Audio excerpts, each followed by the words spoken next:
I am Nidhi Pundir and today I am going to teach you class 8th science chapter number 3rd synthetic fibers and plastic. Okay, last video में हमने देखा था plastic के बारे में and types of plastic. Two types के plastic हमने पढ़े थे, thermosetting plastic and thermoplastic and thermosetting plastic. Two types के प्लास्टिक पढ़े थे हमने। ओके, इनकी प्रॉपर्टीज के बारे में देखा था एंड यूजेस देखे थे।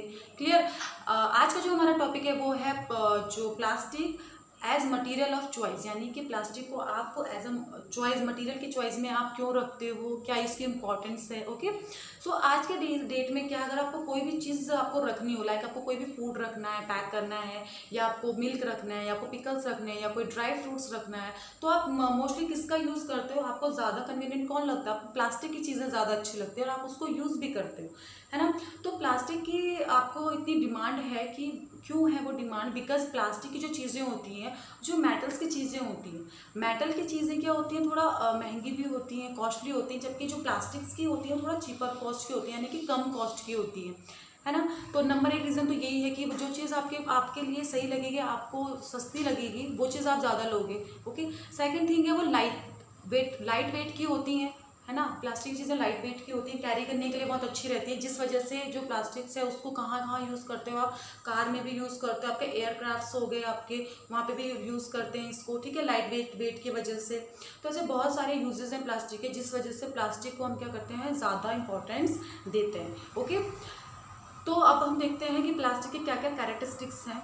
नंबर 1 कैरेक्टरिस्टिक्स है प्लास्टिक का, जो प्लास्टिक्स होते हैं वो क्या होते हैं, नॉन रिएक्टिव होते हैं। नॉन रिएक्टिव का मतलब है कि अगर आप कोई मेटल का कोई भी चीज़ है, उसको आप बाहर छोड़ दो, अगर हवा में या पानी में कहीं पे रख देते हैं, तो वो क्या हो जाती है, उस पर रस्टिंग प्रोसेस हो जाती है। आपने 7th स्टैंडर्ड में पढ़ा होगा रस्टिंग प्रोसेस क्या होती है, ठीक है। तो उसमें क्या होता है, रस्ट हो जाता है, जंग सा लग जाता है अगर आप किसी चीज़ को बाहर छोड़ देते हो। वहीं आप अगर किसी प्लास्टिक की चीज़ को इस टाइप कंडीशन में रख देते हो तो उस पर कोई भी असर नहीं पड़ता है। फॉर एग्जाम्पल, ये एक आयरन ब्लेड है, ठीक है, एक आयरन ब्लेड है, ये बाहर रखी हुई थी। तो इसमें क्या है, आप देख सकते हो यहाँ पे, इसमें ये जो ब्राउन सी लेयर है, ये इसमें रस्ट हो गया, ये इसमें क्या होता है, जंग लग गया। ओके, तो ये हो गया आयरन की चीज़ें। ओके, ऐसे ही अगर मैं आपको कोई प्लास्टिक की चीज़ें ले लूँ, कुछ भी प्लास्टिक का ले लो, या मैंने ये एक हॉटकेस ले लिया, अगर मैं इसको बाहर रख दूँ, कुछ दिनों तक बाहर रख दूँ, तो ये एज इट इज़ ऐसा ही रहेगा, इसमें कोई भी चेंजेस नहीं आएंगे। ओके, तो ये एक डिफरेंस है कि आपके प्लास्टिक की चीज़ों में और आपकी जो मेटल्स की चीज़ें होती हैं उनमें, कि अगर आप इनको बाहर रख देते हो तो एयर के प्रेजेंस में, वाटर के प्रेजेंस में कोई भी चेंजेस नहीं आएंगे। ये नॉन रिएक्टिव होते हैं, ठीक है ना। नॉन रिएक्टिव होने की वजह से भी इनको क्या करते हैं, ज़्यादा लोग यूज़ में लाते हैं, क्योंकि ये ख़राब नहीं होते, ठीक है।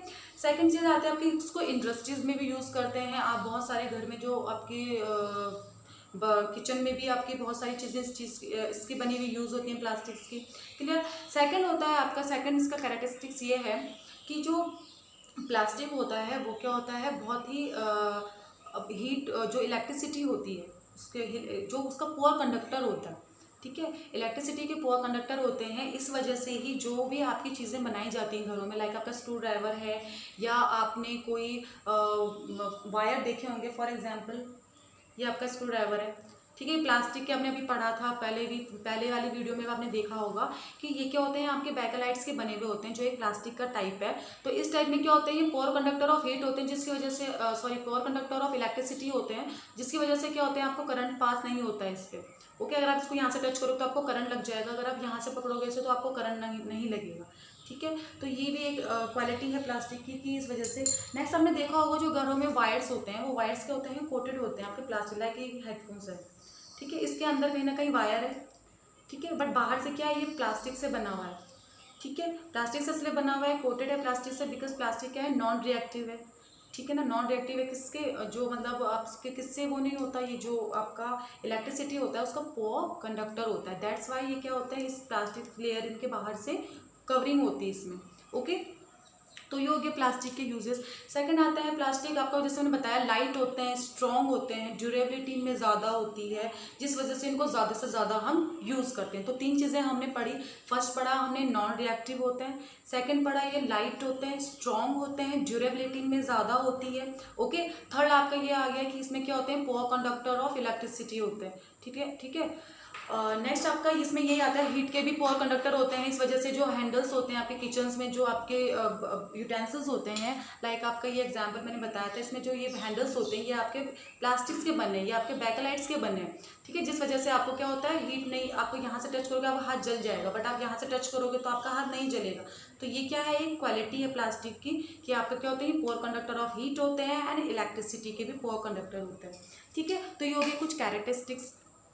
और भी इसमें है, लाइक आप प्लास्टिक्स को आप मेडिकल, जो मेडिकल लाइन है वहाँ पे भी यूज़ करते हैं, लाइक अपने जो मेडिसिन के पैकेट्स रहते हैं, मेडिसिन जो लगी रहती है वो भी आपके बाहर से किससे कवर होते हैं, जो मेडिसिन होते हैं अंदर वो बाहर से प्लास्टिक के कवर होते हैं उनमें, ठीक है। तो वहाँ पे ये प्लास्टिक यूज़ होता है, डॉक्टर्स के जो ग्लव्स होते हैं वहाँ पर ये यूज़ होता है, ठीक है। नेक्स्ट आता है आपका टेफ्लॉन। टेफ्लॉन भी एक टाइप का आपका प्लास्टिक है। टेफ्लॉन, रिमेंबर टेफ्लॉन आपका एक प्लास्टिक है, एक टाइप है प्लास्टिक का। उसमें क्या होता है, टेफ्लॉन के अपने बर्तन देखे होंगे, ऐसे बर्तन जो नॉन स्टिकी रहते हैं, जिनमें आपके ऑयल वाटर ऐसे चिपकता नहीं है, नॉन स्टिकी होते हैं। तो ऐसे वाले यूटेंसिल्स भी आपने यूज़ करे होंगे किचन्स में, तो वो आपके बने होते हैं टेफ्लॉन के, ओके। तो ये भी एक क्वालिटी है कि ये प्लास्टिक में क्या होता है, ये टेफ्लॉन भी आता है जिसका यूज़ आप घरों में करते हैं, ठीक है। नेक्स्ट आपका आता है कि जो प्लास्टिक्स होते हैं ये आपके टू टाइप्स के होते हैं, लाइक आप टू टाइप्स को इनको कैटेगराइज कर सकते हैं। होते हैं प्लास्टिक्स में आपका बायोडिग्रेडेबल और नॉन बायोडिग्रेडेबल आता है। तो प्लास्टिक आपका कौन से कैटेगरी में आ गया, बायोडिग्रेडेबल आपके वो हुए जो आपके क्या होते हैं, अपने आप ही एक टाइम के प्रोसेस के बाद वो डिकम्पोज हो जाते हैं, ठीक है। नॉन बायोडिग्रेडेबल आपके वो हो गए जो आपके डिकम्पोज नहीं हो पाते हैं, नेचर में खुद ब खुद आपने डिकम्पोज नहीं हो पाते। तो जो प्लास्टिक है आपका, उसका एक जो ये कह सकते हैं जो बेनिफिट नहीं है आपके लिए, हार्मफुल भी है प्लास्टिक। क्यों है, बिकॉज ये डिकम्पोज नहीं हो पाता है, ये नॉन बायोडिग्रेडेबल होता है, ठीक है ना। तो इस वजह से भी इसका एक ये क्या बोलेंगे इसको, इसका एक लॉ, इसको अच्छे उसमें कैटेगरी में आप नहीं रख सकते हो प्लास्टिक को। बस एक इसका ये है कि ये बायोडिग्रेडेबल नहीं होते हैं, ठीक है। आप बहुत लॉन्ग टाइम तक, इनको बहुत लॉन्ग टाइम लगता है ऐसा डिकम्पोज होने में, ठीक है। तो इनका आप ये कर सकते हो कि ये रिसाइकिल हो जाते हैं, लाइक आपने कुछ जो यूज़ मटेरियल है प्लास्टिक का, उनको आपने क्या करा, फिर से रिसाइकिल करा और किसी और शेप में, किसी और चीज़ में उसको चेंज कर दिया। लाइक आपने कोई बॉटल है प्लास्टिक का, उसको फेंक दिया, तो फिर क्या हो गया, वो चीज़ें रिसाइकिल होती हैं और रिसाइकिल होकर उसे किसी और टाइप में बॉटल का आपने नेक्स्ट उसमें कुछ और बना दिया, ठीक है। तो रिसाइकिल हो सकता है, तो ये उसका यूज़ है कि आप रिसाइकिल कर सकते हो, उसे किसी और शेप में डाल सकते हो, कलर कर सकते हो, ठीक है। तो आपको एक 5R का मेथड है, आपकी बुक में भी गिवन है, 5R मेथड है एक, उसमें ये लिखा है कि 5 चीज़ें आपको याद रखनी है।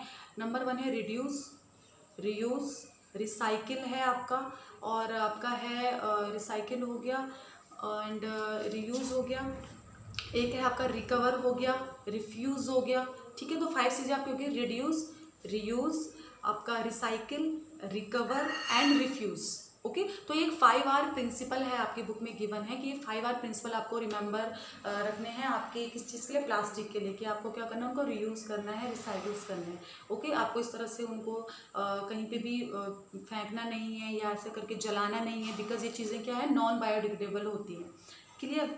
तो इस वीडियो में इतना ही, जितना आपको बताया है ये सारी चीज़ें आपने बुक में आपके गिवन है, या आप वहाँ से भी उसको रीड करो, understand the concept. Thank you.